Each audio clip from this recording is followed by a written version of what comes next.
झारखंड के खूंटी का चुड़दाग गांव वैक्सीनेशन के मामले में राज्य भर में पहले नंबर पर है।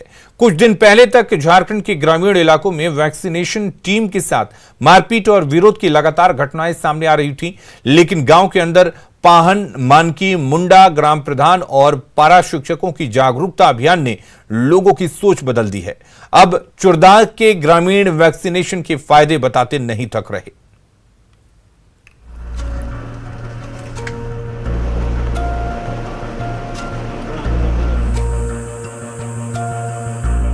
यह है खूंटी जिले का चुड़दाग गांव। 32,000 गांव के इस प्रदेश में चुड़दाग पहला ऐसा गांव बन गया है जहां 100% ग्रामीणों का वैक्सीनेशन हो चुका है।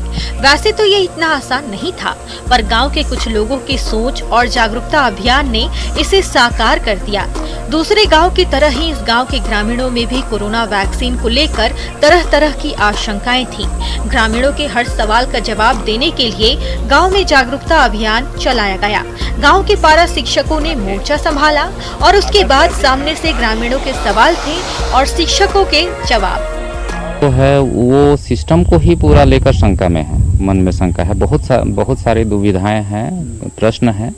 जैसे पहला, जो वैक्सीन जो लेते हैं वो उनको बीमार पड़ते हैं और वो मर जा रहे हैं, तो उनको मैं यही समझाया कि अभी तक वैसा कोई आदमी हम लोगों के आसपास में नहीं मरा है जो वैक्सीन लिए हैं। और रहा बात बीमार पड़ने का, तो वो हर वैक्सीन लेने के बाद में थोड़ा बहुत शरीर में अकड़न होता है, थोड़ा सा बुखार आता है।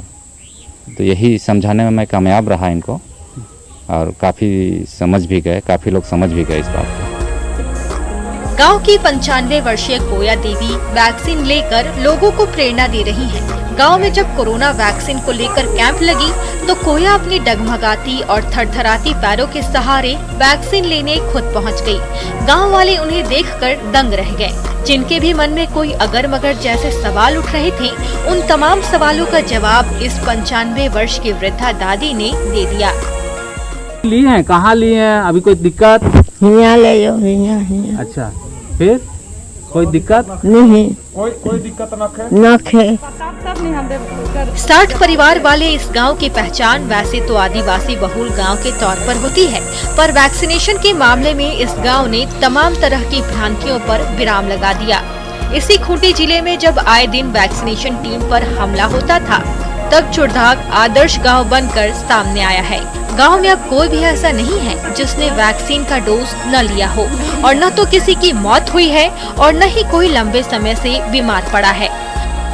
देखिए, वैक्सीन मतलब लेने से आदमी मार रहा है, बोल रहे थे और डरा रहे थे इधर उधर बस्ती में, गांव में। इसीलिए डर के मारे कोई भी वैक्सीन नहीं ले रहे थे यहाँ। बाद में फिर इधर उधर से सुने कि कोई नहीं मर रहा है, बोल के समझाया गया गांव में आके। उसके बाद हम लोग वैक्सीन लिए। अभी कोई आप लोगों को किसी को कोई दिक्कत, गांव में कोई मरा है? नहीं, गांव में कोई भी नहीं मरा है, कोई दिक्कत भी नहीं हुआ है। वैक्सीन लेने के बाद थोड़ा सा शरीर दर्द हुआ था 1-2 रोज, फिर अभी सब ठीक है।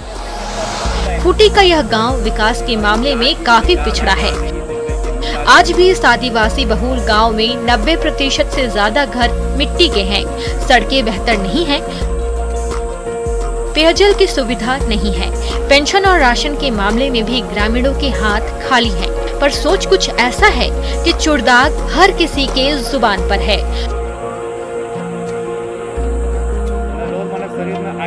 खूंटी से न्यूज़ 18 के लिए अविनाश कुमार की रिपोर्ट। बोकारो का एक युवा स्वरोजगार की दिशा में प्रेरणा का स्रोत बन गया है। युवक ने एयरक्राफ्ट मेंटेनेंस में इंजीनियरिंग की, लेकिन नौकरी नहीं की, बल्कि उन्होंने बत्तख पालन का अपना रोजगार शुरू किया। सोनाबाद गांव के रहने वाले राजकिशोर महतो का कहना है कि भारत में स्वावलंबन जरूरी है। राजकिशोर ने बताया कि वे लोग बत्तख पालन के धंधे में नए हैं, इसलिए समुचित देखभाल नहीं हो पाती है, लिहाजा बत्तख बन रहे हैं। उन्होंने कहा कि यदि सरकार प्रशिक्षण की व्यवस्था करती तो हम बेहतर फार्मिंग कर पाते। हम लोग बत्तख पालन शुरू किया है हम लोगों ने फरवरी के लास्ट में। अभी तक तो उसका अंडा वाली बत्तखें हैं, अभी तक तो इसका अंडा का प्रोडक्शन आया नहीं है। और है ये कि जो इसका फीड जो है वो प्रॉपर हम लोग को अभी मिल नहीं रहा है। और जैसे इसके कुछ रोग भी हैं, वो ट्रेनिंग हम लोगों को इसका बारे में ज़्यादा नॉलेज भी नहीं है। हम लोग बत्तख पाले हुए हैं यहाँ पे। लमसम 2 लाख के लमसम मतलब हमारा इन्वेस्टमेंट हुआ है। अभी तक प्रोडक्शन चालू नहीं हुआ है अंडा का। उसके बाद काफ़ी ज़्यादा मतलब दिक्कत भी हो रहा है, मतलब कि बत्तख सब मर भी रहा है। क्या सरकार से कोई सहायता मिली? हाँ, सरकार से अगर सहायता मिले। चतरा के नक्सल प्रभावित लटमा पंचायत में एक स्वास्थ्य केंद्र का निर्माण पिछले 10 साल से अधूरा है। काम कर रहा ठेकेदार काम आधा अधूरा छोड़कर फरार है। विभागीय पदाधिकारी भी भवन के निर्माण को शुरू करने को लेकर एक्टिव नहीं है, जिसके कारण 10,000 लोगों को स्वास्थ्य सुविधा का लाभ नहीं मिल पा रहा है। इलाज कराने के लिए ग्रामीणों को सदर अस्पताल आना पड़ता है। हॉस्पिटल नहीं रहने के कारण लोगों को परेशानी उठाना पड़ रहा है और इलाज करने के लिए सिमरिया या चतरा जाना पड़ता है और रांची जाते जाते कोई कभी मौत भी हो जाता है। खबरें लगातार जारी रहेंगी। आप बने रहिए न्यूज़ 18 बिहार झारखंड के साथ।